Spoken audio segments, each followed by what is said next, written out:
Today we're going to show you how we use our Rhino. First I need to show you a little modification we made over here.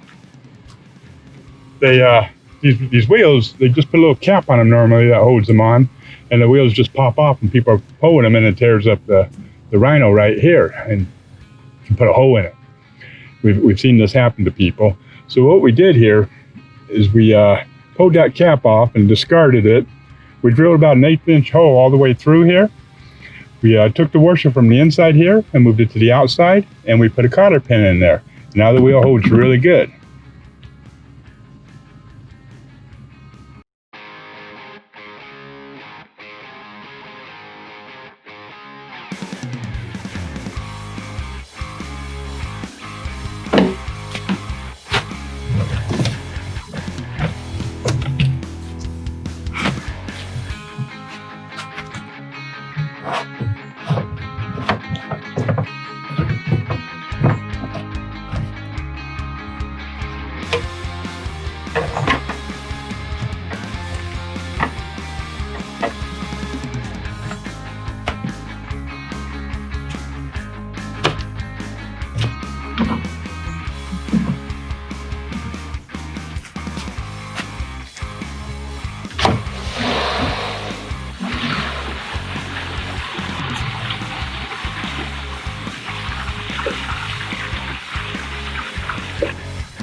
Is that full?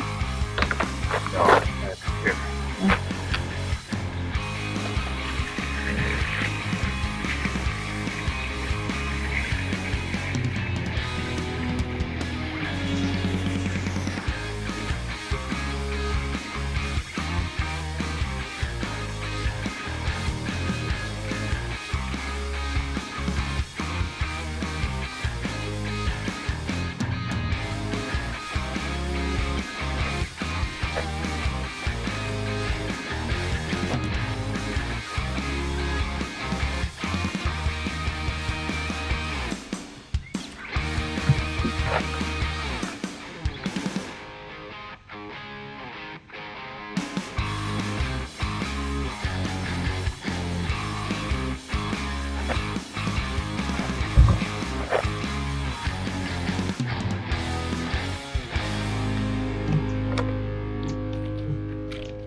If you enjoyed this video, hit the like button and subscribe. More to come from RV Under the Stars.